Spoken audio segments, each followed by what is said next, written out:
Bienvenidas, bienvenidos a esta clase especial de Zero to Hero.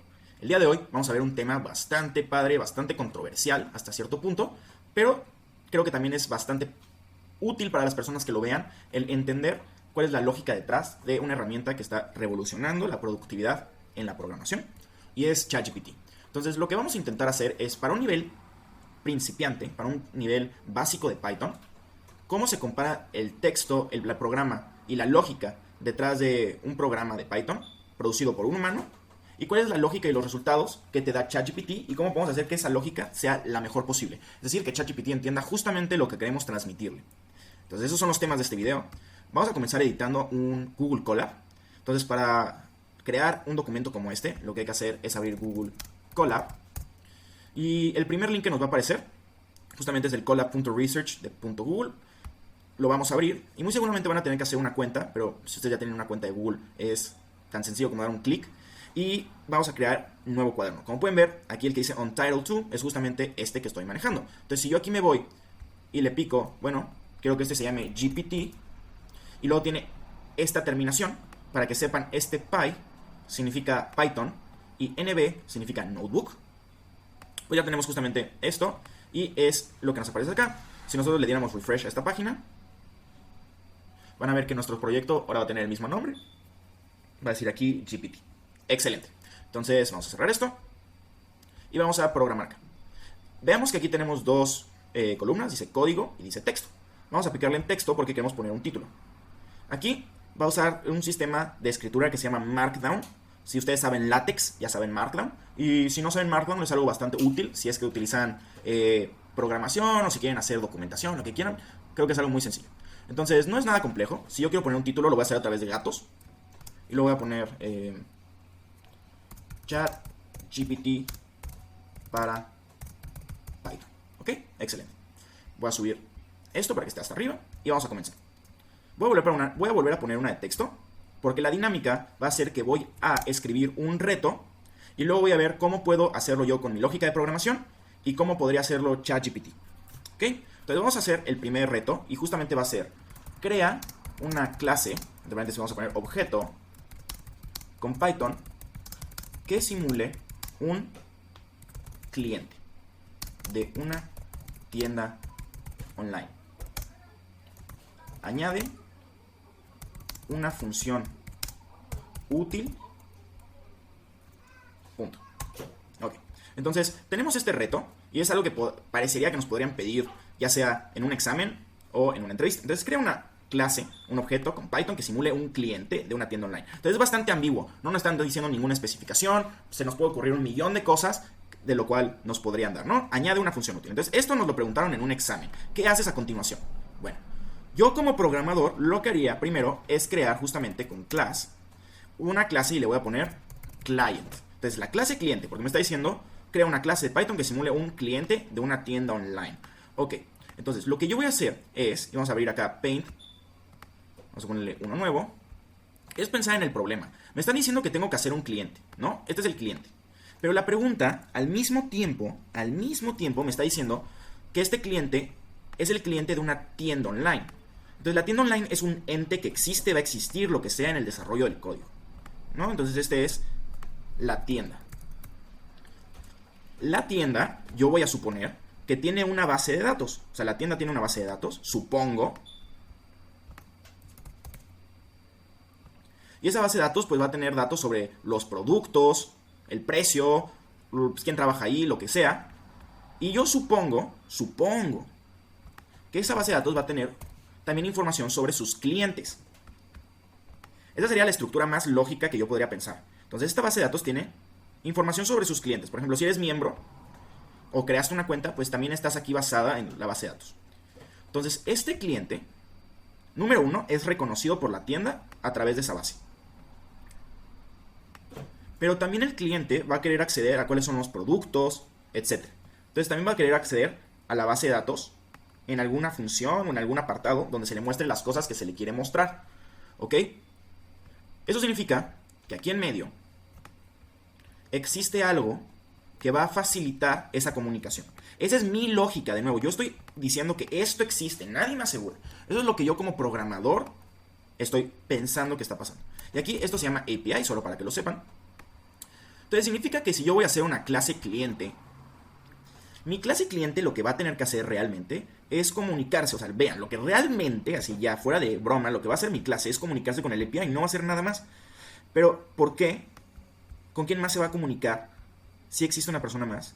Y es con la persona real. Entonces, existe un ente, aquí existe una persona acá, que existe en la vida real, que está usando un celular, que está usando lo que quieras, que se está comunicando con mi clase cliente. Y eso es lo que yo, como programador, nunca se me puede olvidar.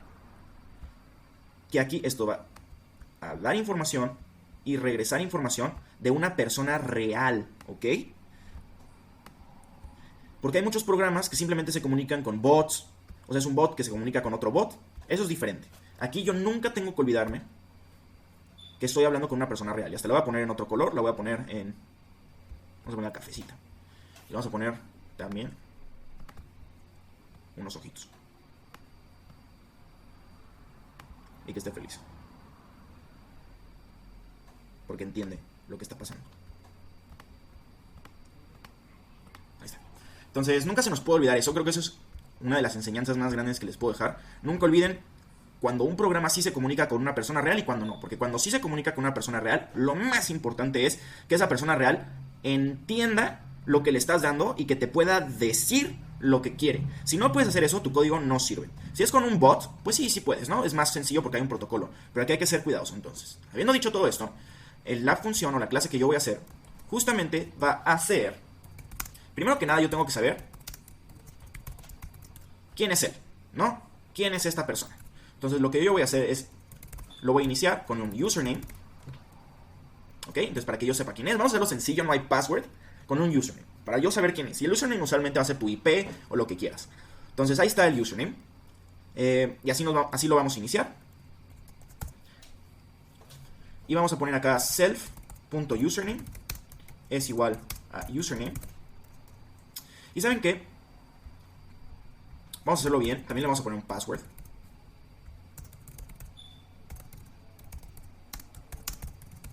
Y aquí lo que yo podría hacer, si ya quiero hacer como un verificador, vamos a ponerle check username, check user. Aquí le vamos a poner self, username y password. Lo que vamos a hacer acá es justamente suponer que va a existir un API. Entonces aquí va a existir un API. Y el API, vamos a ponerle check user de username y password. Y vamos a ponerle if esto. Entonces vamos a regresar true. Else return. Y podríamos poner un mensaje o lo que quieras, pero vamos a ponerle return password not valid. Y esto podría ser un exception, lo que quieras. Entonces, ¿qué estamos suponiendo que está pasando? Estamos suponiendo que existe un ente que va a checar la contraseña. Entonces, aquí nosotros vamos a saber cuál es la contraseña y el password. Se lo vamos a dar al API.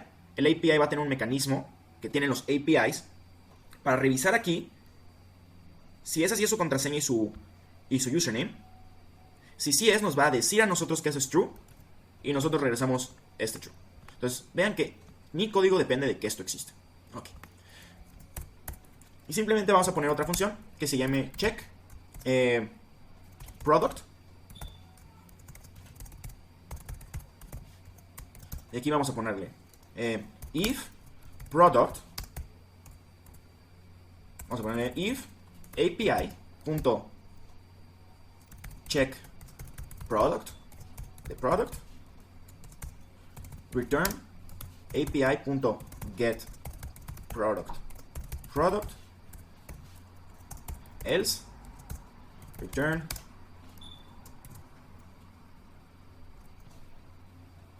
product does not exist. ¿Qué estamos haciendo acá? Algo súper parecido. Lo que estamos haciendo es, imagínate que yo quiero checar el producto. Entonces aquí voy a poner un producto. El API le voy a preguntar, mira, si este producto existe, y supongo que va a haber una función que se llama checa el producto, donde pueda ver si ese producto está en la base de datos, en esta base de datos. Si eso sí está acá, me vas a regresar lo que sea que regrese la función getProduct, que seguramente es la información del producto, obviamente. Si no, me vas a regresar el producto no existe. Ok, excelente. Entonces, estas son las funciones para comunicarme con un API que no existe. ¿Ok? Este API no existe. ¿Qué haría? ¿Cuál sería mi función útil? Lo que yo haría es crear una función que se llame menú, donde va a poner self. Y lo que va a hacer esta función es preguntarle al usuario qué quiere hacer. Entonces vamos a imprimir what action to perform. Y lo vamos a imprimir. 1. Bueno, no. Ya pensé que solo tengo una acción, entonces ¿para qué le voy a dar un menú? Vamos a ponerle action. Vamos a ponerle look product mejor. Y aquí le vamos a poner what product to look for.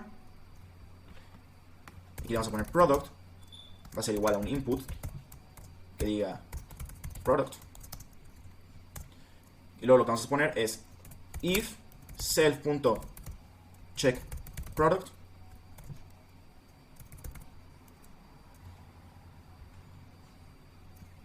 Vamos a ponerle que P es igual a esto. Vamos a poner if P return P. Eso simplemente aquí estoy viendo por cómo lo escribí, que esto va a regresar algo o va a poner esto. Entonces lo guardamos y vemos si no es de tipo string, más bien. Entonces sería if not type de P es igual a string, lo regresamos. Porque si es un string, va a ser esto. Ok, más o menos así yo lo haría. La verdad quedó medio fea mi función. Entonces, eso es lo que yo hago. Vamos a ver qué haría ChatGPT con esta información. Entonces, vamos a ver qué tan diferente es. Yo lo que hice es explicarles cuál sería mi lógica detrás de un objeto bien hecho. Entonces yo creo que ese es un objeto profesional. Habría que ver cómo es esa API y cómo se llaman estos métodos. Pero esto yo diría que es el trabajo profesional, ¿no? Yo no diría que está en lo más mínimo como algo feo. Pero vamos a ver qué nos da ChatGPT. Entonces voy a entrar a ChatGPT.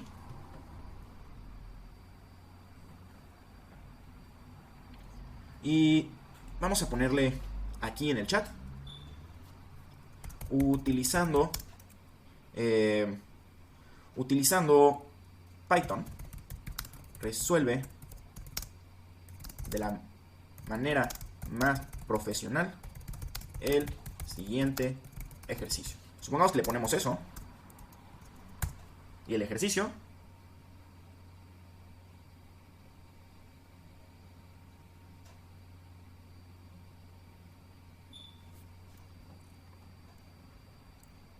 entonces, ¿qué nos va a dar ChatGPT? Nos va a dar justamente una clase que se llama Online Store Client, ¿ok? Y luego me va a dar, se sigue escribiendo esto, bueno, disculpa. Luego me va a dar, esa es la documentación oficial de Python, entonces así se debería hacer de acuerdo a un estándar. Entonces son 3 comillas para terminar y dice inicializando un nuevo cliente de la tienda online. Y aquí esto nos está diciendo qué significa cada cosa. Entonces el parámetro cliente ID es el ID único del cliente, ok, es como el username que nosotros pusimos. Param name es el nombre del cliente y este es el email. Entonces ellos inicializan la clase justamente con esta información, ok, y esa la pudo haber proporcionado el usuario real. Y va a haber una lista vacía que se llama cart, que es carrito. Ok, veamos. Acá ellos ahora tienen una función que se llama añade el carrito, donde tienen el nombre del producto, el precio y la cantidad. Ok. De nuevo nos van a explicar qué significa cada cosa. Y aquí lo que van a utilizar es, vamos a añadir a esa lista vacía que teníamos aquí arriba, ese diccionario. Y luego vamos a imprimir cuántos de ese producto añadimos al carrito. Ok. Para el total, lo que van a hacer, aquí es bastante sencillo saber lo que van a hacer, es van a sumar cuánto cuesta. Y eso lo van a hacer porque tenemos la información del precio y la cantidad. ¿Por qué? Porque la guardamos en este diccionario. Y ver el carrito simplemente va a mostrar todos los elementos del carrito. ¿Qué es lo que sucede? Que esta clase es diferente. Esta clase no está considerando que existe una base de datos, o un cliente, o esto. Esta base de datos lo que está considerando es que esta información está siendo entregada directamente por el usuario. Vean que aquí le está entregando así. Pero esta respuesta es muy buena. Este código es muy bueno. Porque esta función puede estar automatizada. ¿Por qué cosas? Por clics. Entonces, todo esto puede significar algo que el cliente entró y puso en un front-end. Y esto puede estar llamado por el API. Es decir, esta función add to cart del laptop 1001, lo que pudo haber pasado es que el cliente se comunica con una página web. Digamos, se comunica aquí con una página web. Y esta clase cliente está atrás nada más viendo. Y lo que va a pasar con el cliente aquí en la página web, pone, mira, quiero 2 de estos. Clic. Bueno, lo que va a pasar es que esta página va a tener un backend que se va a comunicar con el API. Y el API lo que va a hacer es que a este cliente le va a modificar los valores a través de una función así, que va a llamar el mismo API. Y esta página web va a estar alimentada por la base de datos de acá. Esta clase que me dio ChatGPT es tan compleja como la que yo hice, pero mucho más simple. Y eso es lo padre de ChatGPT. Esta clase, al final, va a ser exactamente lo mismo que hacía mi clase. Es la misma lógica. Simplemente está haciendo que la clase en sí no dependa dentro del código de una API que no existe, que fue un error, que tal vez es porque yo programo mal o no sé, pero yo sí supuse que existía una API que iba a tener que estar funcionando, y aquí no. Aquí eso en el código no se considera, pero puede ser adaptado de tal manera de que esto funcione 100% automático. Bueno, espero les haya parecido al menos interesante. Lo que yo les recomendaría es que intenten hacer ejercicios así y luego entiendan a profundidad el código de ChatGPT, pero se vayan con este mensaje, que es, yo creo, algo muy importante de las personas que programamos antes de ChatGPT.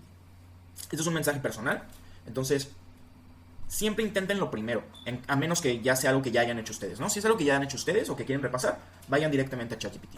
Pero si es algo nuevo, yo les recomendaría intenten resolverlo primero ustedes, ¿ok? Lo que pasa cuando lo resuelve luego ChatGPT, después de que ustedes lo resolvieron, es que ya no solo tienes una manera de resolverlo, tienes 2. Y puedes decir cuál es la más eficiente. Pero lo padre es que si tú resuelves un problema, es porque entendiste realmente el problema y la solución, ¿ok? Y eso es lo más importante. Creo que cuando estás aprendiendo a programar, lo importante no es programar, sino es adquirir ese poder de pensar como programador. Suena mamada, se los juro, suena horrible lo que les estoy diciendo, pero es verdad. Los programadores y los matemáticos en sí, al igual que muchas otras profesiones, simplemente es diferente, tienen una manera o logran adquirir una manera diferente de pensar, que es la de romper un problema en pedacitos y encontrar una solución. ¿Saben qué es lo que entra de input y qué es lo que quieren de output? Eso es bastante interesante. Y si lo modifican de cierta manera y crean un algoritmo acá, pueden obtener justamente lo que querían, que estaban buscando. Esa es una manera de pensar que adquieren los programadores y los matemáticos, y es lo que realmente es programar. Si tú no estás haciendo eso, vas a ser reemplazado por ChatGPT, 100%. Entonces, eso es algo que yo les recomiendo. Logren ustedes entender el problema, resolver el problema, y luego ChatGPT lo que va a hacer es que les va a dar una solución muy buena. Pero entiendan cómo es, porque imagínense que a mí me dan esa solución y yo no sé programar bien. ¿Cómo yo podría saber que lo que necesitaba es ahora crear otra clase de API que entienda mejor el API, cómo se funciona la clase, el objeto, en vez de al revés? Entonces lo que decía la mía era, no, la clase sabe cómo funciona el API y funciona a partir de ahí. El API también podría adaptarse de otra manera. Las dos son válidas, las dos son interesantes. Entonces, pues bueno, eso fue la clase de hoy. Espero les haya gustado mucho y la hayan apreciado.